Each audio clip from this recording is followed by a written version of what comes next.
नमस्कार दोस्तों, आपका स्वागत है आपके अपने YouTube channel Vidhi judicial academy में। मेरा नाम है Vijendra Verma and I am the director founder of the Vidhi judicial academy. We provide coaching for the judicial services exams, and through this video we are trying to reach out to you to provide you full professional exam oriented coaching for the judicial services, and that is free of cost. इन classes में जो videos हम आपको provide करेंगे, we are going to provide you the entire foundation course including all the books, including all the details whether it is required for the prelims or mains or for the guidance for the interview. Means in videos को आपने सिर्फ इतना करना है, sequence में देखना है, playlist को अच्छी तरीके से देखना है। सब्जेक्ट वाइज मिल जाएंगे आपको, CPC, constitution, contract, BNS, BNSS, इन सब की प्लेलिस्ट आपको सीक्वेंस में मिलेगी। इन प्लेलिस्ट को देख करके आपने you have to take the coaching from the scratch. First video से लेके लास्ट वीडियो तक आपने करना है। उन्हीं वीडियोस में आपको गाइड किया गया है कि किस तरीके से आप किसी को कोई सा particular provision, section, sub section उसको प्रीलिम्स के लिए पढ़ना है क्या, मेंस के लिए पढ़ना है क्या, और उसके किस तरीके से नोट्स करने चाहिए, कैसे आपको रिवीजन करना चाहिए। इन्हीं वीडियोस में डिटेल में गाइडेंस आपको मिलेगी। तो प्लीज आपसे ये रिक्वेस्ट है, आप ये ना समझें कि यूट्यूब में फ्री में दिया गया है तो फिर ऐसे ही होगा। ये वो प्रोफेशनल कोर्स है जिसके लिए हम लोग अच्छी खासी हाई फीस लेते आए हैं स्टूडेंट से, लेकिन एक टाइम आता है इंसान को समाज के लिए भी करना चाहिए, और उसी इंटेंशन के साथ में we are providing you the entire course free through the YouTube channel Vidhi judicial academy. तो प्लीज हर वीडियो की जो थंबनेल है उसको देख करके आपको आइडिया लग जाएगा कि इसका सब्जेक्ट क्या होने वाला है। कुछ टॉपिक्स ऐसे होते हैं जिनको एक लेक्चर में कवर नहीं किया सकता, तो उसमें लेक्चर नंबर 1, 2, 3 सीक्वेंस से मिलेगा। प्लीज उस तरीके से देख लीजिएगा, और नोट्स आपको अपडेटेड मिलेंगे, उसके लिए कहीं जाने की जरूरत नहीं है। नोट्स का जो लिंक मिलेगा आपको डिस्क्रिप्शन बॉक्स में मिल जाएगा आपको। And thank you very much, wish you all the best. Come to section 64। Heading is very very important and prelims के लिए भी इंपॉर्टेंट है, 64 एंड मेंस के लिए भी है। Please go to this. Private alienation of property after attachment to be void. कैसा alienation? Private alienation. कब? After attachment. कैसा होगा? वॉइड होगा। ये आपका हो गया हेडिंग। यहां से प्रीलिम्स से क्वेश्चन आएगा, समझ लीजिए क्या। Where an attachment has been made, जब एक प्रॉपर्टी का अटैचमेंट हो चुका है। एनी प्राइवेट ट्रांसफर और delivery of the property attached or of any interest there in and any payment to the judgment debtor of any debt, dividend or other monies contrary to such attachment shall be void as against all claims enforceable under the attachment। ये हुई इसकी बेरक reading. अब इसको समझने के लिए आप ऐसे समझ लीजिए, देखिए क्या क्या। इस स्लाइड को देखिए please. Where an attachment has been made, attachment हो गया। एग्जीक्यूशन, किसी डिक्री के एग्जीक्यूशन में एक प्रॉपर्टी का अटैचमेंट हो गया। आपकी property, you are a judgment debtor, आपकी प्रॉपर्टी को अटैच कर लिया गया। अब आपने क्या किया? You transferred that property. Any private transfer और delivery of the property attached or of any interest there in. You transferred the property, या उसको लीज पे दे दिया। एनी इंटरेस्ट, सब पूरी तरह से ट्रांसफर नहीं किया। You want any interest there in. समझ में आ गई बात? ये है कि नहीं? या आपने क्या किया? कॉन्ट्ररी टू सच अटैचमेंट क्या किया आपने? Payment to the judgment debtor of any debt, dividend और अदर मनीज। आप जजमेंट डेटर को आपको पेमेंट नहीं करनी थी, समझ रहे हैं आप, लेकिन आपने फिर भी जजमेंट डेटर को पेमेंट कर डाली। तो दो सिचुएशन हो गई, प्राइवेट ट्रांसफर और delivery of the property attached, या payment to the judgment debtor of any debt, dividend और other monies। समझ में आ रही बात आपको? कैसे किया ये? this is contrary to such attachment, this transfer or this delivery of money is contrary to such attachment। if it is so, then such transfer or delivery of money shall be void। उसको शून्य माना जाएगा। That transfer will be null and void, that will not take effect। समझ आ गई बात यहाँ पे, है ना? As against all claims enforceable under the attachment। उस अटैचमेंट के अंतर्गत जितने भी क्लेम आपको एनफोर्स करने थे, उसके विरुद्ध उस सब को आप शून्य मान के चलेंगे आप। समझ में आ गई बात आपको? तो इस स्लाइड को ध्यान रखेंगे तो कुल मिला के बात यह है, इसको मैं एक आसान शब्दों में समझाऊं अगर आपको मैं, कि प्रॉपर्टी अटैच हो गई और उसको आपने अटैचमेंट को नलीफाई करने के लिए, अटैचमेंट क्यों किया गया था? ताकि आपसे वो डिक्री एग्जीक्यूट किया जा सके। अगर आप किसी का लोन नहीं दे रहे थे तो लोन की रिकवरी की जा सके, जो भी आपके पास लायबिलिटी थी। अब प्रॉपर्टी तो अटैच हो गई पेपर में, आपने क्या किया कि भाई प्रॉपर्टी मेरे हाथ से निकल जाएगी, आपने ट्रांसफर कर दिया किसी को, आपको बेच दी 1 करोड़ की संपत्ति, आपने भले आपको 50 लाख की बेच दी आपने, तो यू ट्रांसफर्ड द मनी। सही है। दूसरी बात, I am the judgment debtor, I am the judgment debtor, और कुछ पैसा मुझे किसी इंस्टीट्यूशन से आना था, किसी बैंक से आना था, लेकिन आपने कहा बैंक को कहा कि no, you will not pay to the judgment debtor, आप जजमेंट डेटर को पेमेंट नहीं करोगे आप। सही है। लेकिन bank paid to me what, payment to the judgment debtor. मेरा लोन, मैंने लोन दे रखा था किसी को, तो क्या कि भाई लोन वापस मत करो उनको, किसी भी मान लीजिए इस तरीके से आप ये समझ रहे हैं आप ये। तो इन दोनों कैटेगरी में आना चाहिए। If it is contrary to the attachment this shall be considered as void. समझ में आगे नहीं आगे बात आपको? बढ़े आगे। Next, clause 2, nothing in this section shall apply to any private transfer or delivery of the property attached or any interest therein made in pursuance of any contract for such transfer or delivery entered into and registered before the attachment. Please highlight this portion, entered into and registered before the attachment। ये बात समझ लीजिए, बहुत important है। Prelims में कई बार question पूछा जाता है आपसे, और मेंस की प्रॉब्लम भी बनती है इसमें। देखिए क्या है, कॉन्ट्रैक्ट फॉर ट्रांसफर और डिलीवरी कब हुआ? There was a contract between me and you, ठीक है। This contract was for the transfer of property और डिलीवरी ऑफ मनी। लेकिन खास बात क्या है, this contract was entered into and registered before the attachment. कुड़की होने से पहले का कॉन्ट्रैक्ट है ये। एक हुआ अटैचमेंट के बाद में ट्रांसफर कर रहे हैं प्रॉपर्टी, जो कि क्लॉज 1 में था। ये कॉन्ट्रैक्ट क्या है? अटैचमेंट से पहले का कॉन्ट्रैक्ट है। एंटर्ड इनटू एंड रजिस्टर्ड, दो शब्द ध्यान रखना इसको आप। Contract entered into and registered before the attachment. You got it or not? सही है। And this is regarding with private transfer of delivery किसकी? Of the property attached or of any interest therein. जो property का attachment हुआ है, जिस property का attachment हुआ है, समझ रहे, उस प्रॉपर्टी की डिलीवरी की जा रही है। किसके अंतर्गत? ऐसे कॉन्ट्रैक्ट के अंतर्गत। कैसा कॉन्ट्रैक्ट है? Which was entered and registered before the attachment. तो contract came into being before the attachment. Got it or not? समझ में बात? अब समझिए क्या कहता है ये,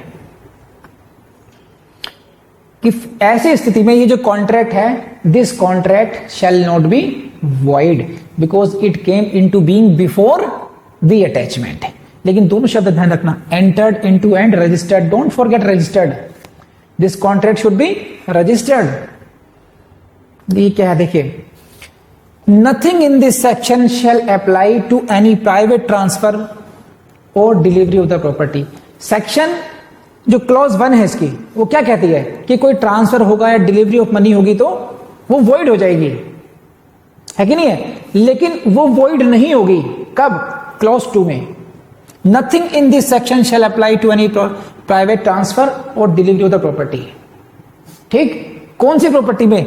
अटैच, जिसका अटैच हो चुकी है, और any interest therein made in pursuance of any contract for such transfer और डिलीवरी।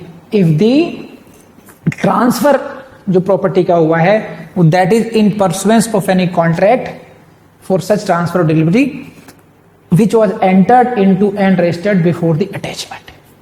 कर लेंगे, है ना? सही है भाई? ये दिखाऊं तो ना, contract for the transfer of delivery का हुआ entered into and registered before the attachment। it was regarding the private transfer or delivery of property, which property it is attached। ठीक है, then this contract is not void।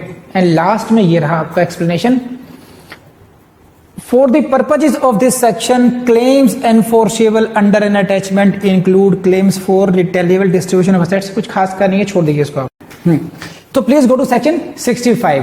Heading ही important है and you will see the question in your prelims from the heading itself. This is purchaser's title के बारे में क्या होगा। See where the immovable property, कैसे property, immovable property, please highlight this. This is not regarding any property, this is specifically immovable property. 65 is dealing with what? Immovable property, where immovable property is sold in the execution of a decree. जब कभी किसी decree के execution में कोई immovable property को बेच दिया गया है, सोल्ड कर दी गई है, कैसे की, कब की है, in the execution of a decree, ठीक है। And such sale has become absolute, इस बात को समझते हैं हम लोग। सेल हैज बिकम एब्सोल्यूट का मतलब क्या होता है, देखिए अभी आप सेल फाइनल होना, अभी आपने और मैंने केवल एग्रीमेंट किया, केवल अर्नेस्ट मनी दी गई है, एग्रीमेंट हो गया, but it is to be completed at subsequent stage. जब हम लोग फाइनल इसका पेमेंट दे देंगे, on that condition it shall become absolute. Are you getting point or not? समझे? तो इसको आप ऐसा समझिए, a see this slide, where immovable property is sold in the execution of a decree, सही है। और क्या होता है, सेल हैज बिकम एब्सोल्यूट। तो क्वेश्चन सिर्फ यहां पर है, जो आपको क्वेश्चन पूछा जाएगा प्रीलिम्स में, कि अगर दो डेट अलग अलग हैं, क्या व्हेन द प्रॉपर्टी सोल्ड, कब, सपोज कीजिए 11/3/18 को प्रॉपर्टी बेची, कब गई, 11 मार्च 2018 को बेची गई, और लेकिन एब्सोल्यूट कब हुई, बाद में, एक महीने बाद हुई, 11/4/2018 को। तो प्रॉपर्टी परचेजर को राइट कब से मिलेगा, क्वेश्चन यहां पर यह आता है, इस डेट से मिलेगा या इस डेट से मिलेगा। आपको थोड़ी दिक्कत इसलिए हो रही होगी क्योंकि आप एक सीपीसी में और विद इन सीपी जो मोस्ट टिपिकल टॉपिक है एग्जीक्यूशन, उसमें बैठे हैं आज। लेकिन अगर आपने ये समझ लिया तो मेरे ख्याल से फिर ज्यादा कुछ नहीं हो सकता आपके लिए, है कि नहीं है। तो समझिए, इसको देख लिया पहले। Now you come to the direct language again.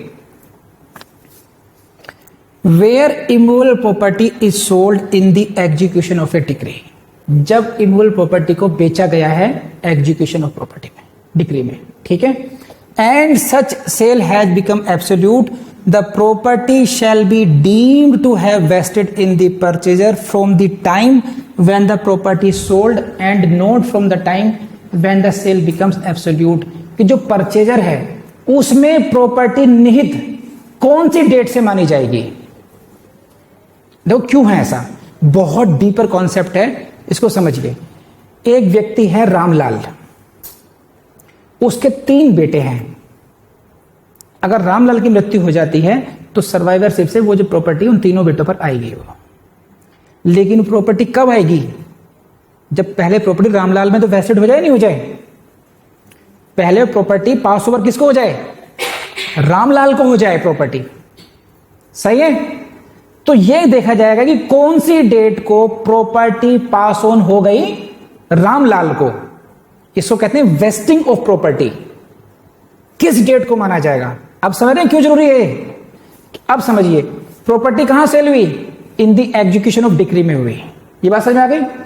A property is being sold in the execution of decree, कैसी प्रॉपर्टी है, इट इज इमूवेबल प्रॉपर्टी, ठीक। ऐसी स्थिति में क्या कहते हैं, the property shall be deemed to have vested in the purchaser, जो क्रेता है उसमें प्रॉपर्टी तब निहित मानी जाएगी, डीम्ड टू हैव वेस्टेड, समझ रहे हैं बात, कब, from the time when the property is sold, जिस डेट को प्रॉपर्टी बेची गई थी, and not from the time when the sale becomes absolute, ना कि उस डेट पर जब जिस डेट पर वो सेल एब्सोल्यूट हुई। अब समझिए क्या मतलब है, इसको समझिए। इस स्लाइड में दोबारा देखिए आप, ये प्रॉपर्टी कौन सी है, इमूवेबल प्रॉपर्टी, कब बेची गई, इन the execution of a decree बेची गई, सही है। अब प्रॉपर्टी सोल्ड हुई 11/3/18 को, एंड एब्सोल्यूट हुआ, ये सेल एब्सोल्यूट हुई 1 महीने बाद, यानी कि जो पूरा का पूरा जो ट्रांजैक्शन है that got completed after 1 month.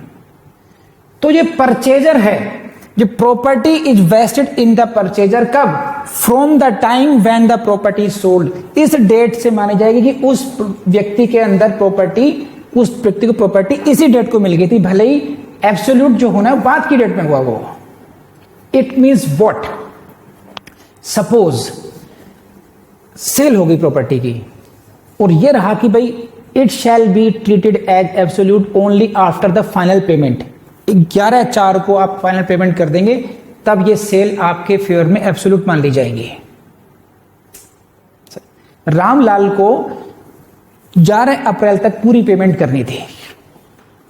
11 अप्रैल से पहले 10 अप्रैल को उसकी डेथ हो गई, ठीक है, लेकिन उसके जो लीगल हेयर्स हैं उन्होंने पेमेंट पूरी कर ली वो। Now this sale has become absolute, क्योंकि पेमेंट पर कंटीजेंट थी, ये नहीं था कि रामलाल के हाथों से पेमेंट होनी है। आपको प्रॉपर्टी की पेमेंट चाहिए, मिल गई, आप समझ रहे हैं बात? तो अब ये अगर ये डिस्प्यूट हो जाए कि तो अभी तो रामलाल तो मर गया, रामलाल को प्रॉपर्टी मिली कहां थी? According to this property shall be vested in the purchaser from the property when it was sold and not from the date when it became absolute. इसी डेट को पास ऑन हो गई थी प्रॉपर्टी की, इसलिए उसके बेटे उसके उत्तराधिकारी माने जाएंगे। आई बात समझ नहीं? अगर ये बात समझ में आ गई तो रेज हैंड, वरना दोबारा समझाता हूं मैं आपको। समझ आ गई बात ये? तो दिस इज ऑल अबाउट 65। 66 बहुत इंपॉर्टेंट है, इतना याद रखिए, इट हैज बीन ओमिटेड। ये अब आपकी किताबों में नहीं है। 67 भी आपको नहीं करना है, आपको सिर्फ करना है इसके बाद में 74। 68 से लेकर के 72 तक तो रिपील्ड ही है, तो 66 रिपील्ड हो गया, 72 और 68 से लेकर के 72 तक दीज और रिपील्ड। क्वेश्चन जो प्रीलिम्स में आता है आपसे कहां से आता है? Section 74। 90% you will see question from here itself. Resistance to the execution, where the court is satisfied that holder of a decree for the possession of immovable property or that the purchaser of the immovable property sold in execution of decree has been resisted or obstructed in obtaining possession of the property. This is the Barak language. समझिए क्या बात है, हालात समझिए पहले, क्या background है कि एक व्यक्ति जो है, एक व्यक्ति के कोर्ट में गया और the suit was regarding the possession of property, कि ये मकान, ये बिल्डिंग, ये हवेली मेरी है। कोर्ट ने मेरे फेवर में डिक्री कर दी कि भी इनको कब्जा दिया जाए, सही है। तो the holder of a decree for the possession of immovable property, ये लाइन समझ में नहीं आई? तो I am the holder of decree, कौन सी decree? Decree for the possession of immovable property. ये लाइन समझ में आई नहीं तुझे? पक्का? आगे चलिए। और that the purchaser of the immovable property sold in the execution of a decree, या किसी प्रॉपर्टी को सेल किया गया था, किसमें? इन the execution of a decree, और मैंने वो खरीद ली। फिल्म देखी होगी आपने, ओम जय जगदीश, एक डिक्री, उन बंगला बिकना था वो, ठीक है, याद आया? तो मान लीजिए वो जो बंगलो था वो डिक्री के एग्जीक्यूशन में बिकना होता और वो मैंने खरीद लिया, तो आई एम दी परचेजर। कौन, किसका परचेजर? Of immovable property. कौन सी immovable property? Sold in the execution of a decree. समझ में आई बात? तो these are two persons, decree holder for possession और the purchaser of the property, सही है। अब पढ़िए क्या है, where the court is satisfied that, जब कोर्ट को संतुष्टि है क्या, दैट होल्डर ऑफ डिक्री और the purchaser has been resisted और obstructed in obtaining possession of the property, इस व्यक्ति को रोका जा रहा है, रेसिस्ट किया गया है इसको, ताकि वो अपना पोजेशन ना ले पाए, सही है। तो मुझे प्रॉपर्टी का पोजेशन मिलना चाहिए था, but you are obstructing me. कौन कर रहा है? बाय द जजमेंट डेटर और some person on his behalf. जो व्यक्ति केस हार गया है, जिसके विरुद्ध डिक्री गई है, वो है जजमेंट डेटर, वो रेसिस्ट कर रहा है, वो रुकावटें डाल रहा है कि मैं पोजेशन ना ले पाऊं। समझ में आई बात? एंड दैट सच रेजिस्टेंस और obstruction was without any just cause, without, इसको हाईलाइट कर लीजिए भाई, विदाउट एनी जस्ट कॉज। और ये उसने जो ऑब्स्ट्रक्शन की है, दिस इज विदाउट कोई रीजनल कॉज नहीं है, कोई कारण नहीं है उसके पीछे। Then the court may at the instance of the decree holder और the purchaser order the judgment debtor और such other person to be detained in civil prison for term which may extend to 30 days। 30 days को highlight कर लीजिए। You will see question in prelims from this point only. अभी तक तो मैं केवल background बना रहा था। क्वेश्चन आपसे यह आएगा कि अगर कोई व्यक्ति रेसिस्ट करता है, ऑब्स्ट्रक्ट करता है, तो उसको कितने दिनों की सजा हो सकती है। सजा कैसी होगी? सिविल प्रिजन होगी। कितने दिनों के लिए होगी? मैक्सिमम 30 days के लिए होगी। किसको हो रही है? जजमेंट डेटर को हो रही है या सच अदर पर्सन को हो रही है। किसको? Who is resisting, who is obstructing, किसको रोक रहा है वो? डिक्री होल्डर को या परचेजर ऑफ द प्रॉपर्टी को, कि ये कब्जा ना ले पाए। समझ आई बात नहीं? And may further direct that decree holder और purchaser be put into possession of the property, और आगे आदेश दे सकती है कि इस व्यक्ति को कब्जा दिलाया जाए। तो समझ आई बात? तो मैं इसको 74 को समराइज कर देता हूं। देखो भैया,